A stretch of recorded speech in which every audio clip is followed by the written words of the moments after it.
It's good to see you guys. Going through the film. A lot of good things. Some things to improve on. I felt that where you look at that first half and that third quarter, in particular, you have our team. And you could see kind of what we could become, and then maybe what we've been. And I think in all of it, it's our choice.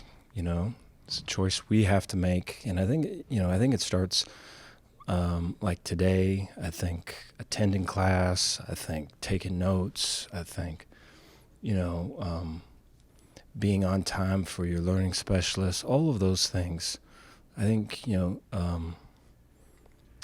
know the hard choices that you can make consistently put you in a position for easier things down the road. I think the easier your choices are, put you in a position for harder things. And, that has been a consistent talking point, and I think it's been one that has taken a while to take hold. And so we're still fighting that fight.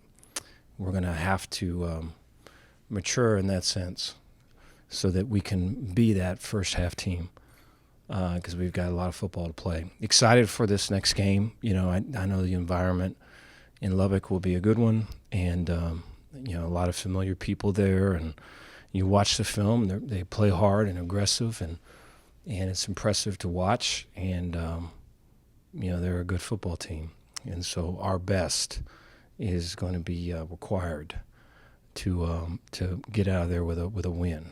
And so excited for the week ahead. Any questions you guys got?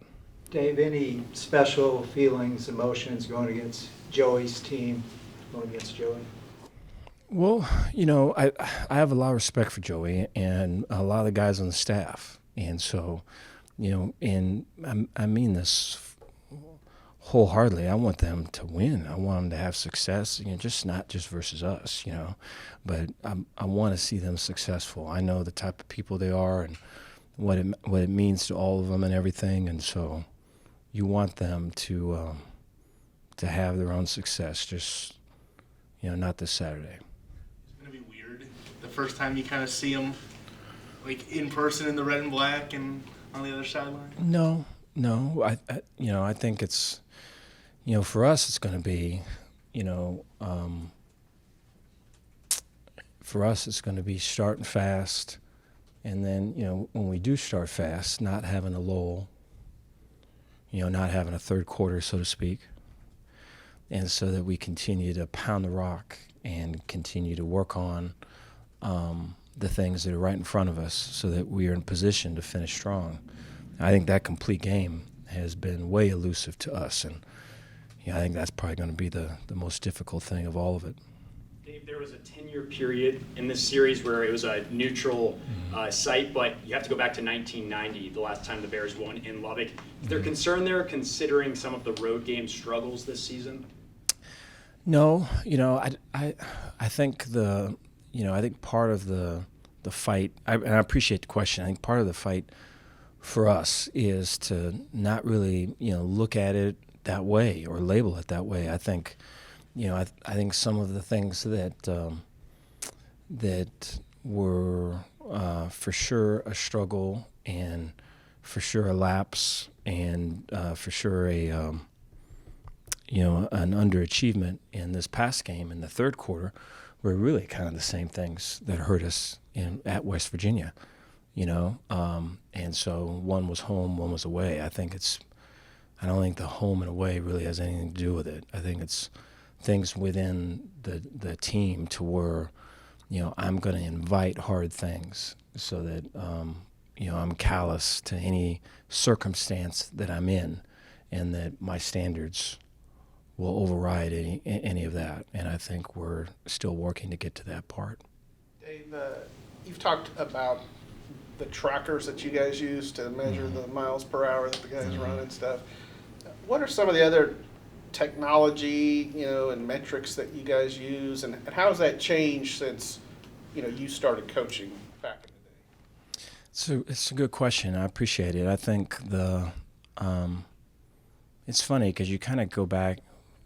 For me, it's a little bit full circle. I think, there was earlier in the year was probably might have been relying on it too much. Hey, this is how fast we're running. They can tell you if it's this is the how far, how hard, measured by divided by time. That would be the load. So you get an idea of that. And then, it can tell you, hey, if they're under 3 miles an hour, this could be equated to walking. This is how much walking is going on. This is who's doing the walking. This is what period of practice, what part of the game.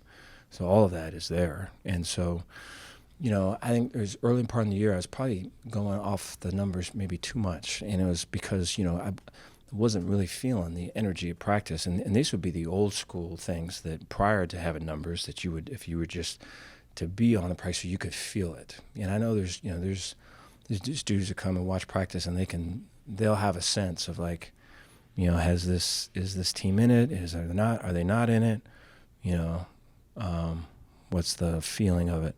The numbers sometimes can, while they're good, I think they're an aid to that feel. I don't think they replace the feeling, the read of it, And so these last couple of weeks, really, these last 3 weeks, going on 4th week now, I think the feeling has been there. And then you have the numbers to kind of to be there side by side, and I think that's a positive thing. Coach, you've experienced a night game in Lubbock a time or two. What do you remember about what the atmosphere is like?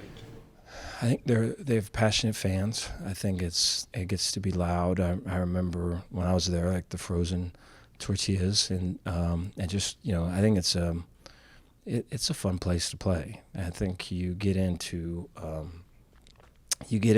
college athletics to be in environments where it means something to people, and you're playing for something. Something's at stake, and it all kind of matters and everything. And so that's going to be the case coming up Saturday night. Dave, has the offensive line, maybe particularly the last couple of weeks, become the guys that you thought they would be? I think we're working to get there. I think prior to the last couple of weeks, there were some guys maybe still living in the aftermath of the year before, and then maybe there's some guys that were fighting the growth that needed to occur, or maybe there's some younger guys that are just trying to figure it all out. And I think all three of those things, at different stages of the earlier part of the year, have all kind of taken center stage. And I give Eric and Jeff and all them a lot of credit, and then the O-line too, because it's hard to look in the mirror. I think it's so much easier to look out and not kind of be critical with yourself, but to be it's this guy's problem, or it's if only this call was played, or any of that. And so we never really got to any of that. It was more of I see it, and they've been fixing it, and it's good to see. And so the more falling forward this past game, and aided by O-linemen pushing running backs, then really I can remember you put a couple games together.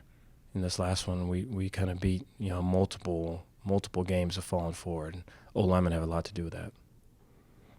Sorry. When you lose a player to the transfer portal, and that's part of the days of college athletics, is that something that you take personally? No, I appreciate the question. I think there is so far so far in our experience here, the guys that have gotten the transfer portal, that thought has entered your mind way prior to the season starting, and you could kind of sense it. We're working really hard to kind of wrap our arms around them and to show them, it might be thinking this way, right? How about we think this other way? Why don't we embrace this? Why don't we, and it's not to say that any of it was necessarily, hey, there's no this is what I'm going to do or any of that, but you could just, you knew that it took an all it took an encompassing view and a real kind of commitment from everyone to really be able to really work to get this dude to feel loved and feel seen and feel like he belongs. And I think it's a good thing, because I think that guys want to be able to feel that, and if the school that they're at is not giving them that feeling, then they should go somewhere where they do get that. And so I think all we can do is in that circumstance, see reality for what it is, treat them with respect, and really kind of make ourselves available to them. And then if it doesn't work out, try to help them so that they can be somewhere where it does work out. Could you give us a status update on Craig Williams, Monterey Baldwin? He went out late in the game, and then Tay McWilliams. Yeah, Tay still is a week or possibly more out, and then I think Monterey, the feedback we're getting right now is we won't really know to the end of the week, possibly Thursday, and so he won't really be doing much until then. And then, I'm sorry, who else did you say? Craig Williams. Craig Williams, yeah. So he is on his way coming back, so he'll work out with us today. And so, granted that all of that goes good, it's a good chance we'll have him for Saturday. Would you consider going ahead and redshirting Tay? That could be something that comes up. We haven't really got to that discussion yet, though, with him. When you have a guy that's a power back like him, not that he can't run, and he gets knocked out, basically, and it looked like it was almost helmet to helmet, you concerned about his mentality of what he does well when he comes back, when he suffered that? Yeah, I think anyone that's injured, period, I think there's any form of an injury, and I'll get to the specifics of your question, but any form of an injury, I think really you're talking about two types of athletes: those that have never been injured and those that have, and they're very different. The ones that have been injured realize what it's like to be all alone, like the world still goes on, and I'm not involved, and why is everyone still going about their things, and don't they see me over here hurting and not, getting rehab by myself, and everyone's playing games and I'm not. And I think there's the mental side of that is just such a strong thing. And I think for coaches to be side by side with all that, it's way important. And then I think when you add the concussions and then getting hit in the head and all that, I think it adds a bunch of layers to it. And so I think taking appropriate care for only them on their recovery, one, but then two, on answering the questions that come up of, am I ready for this again? Am I feeling confident in my abilities? Am I feeling confident in my health? All of those things I think really have to take some time to be addressed so that you're coming back better and stronger than before. And so I think it's for sure the quality of that care is most important. Coach, in terms of Blake when he came back on Saturday, and he scrambled pretty early, took a hit pretty early. In terms of that, is that something where did you have to tell him, hey, maybe stay in the pocket a little more this week, or is that a prerequisite to him coming back knowing that, hey, he's going to have to be able to scramble and run the option and take a hit? Appreciate that. Yeah, I think there's been some learning and growing, I think, just with Blake just out of the pocket. And I think it's still continuing, now.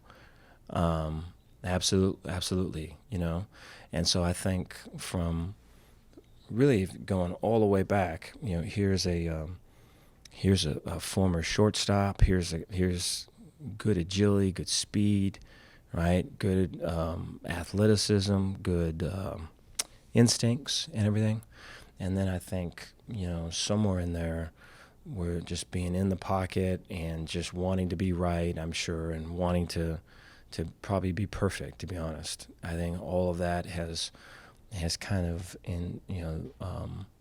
held up some of the stuff out of the pocket.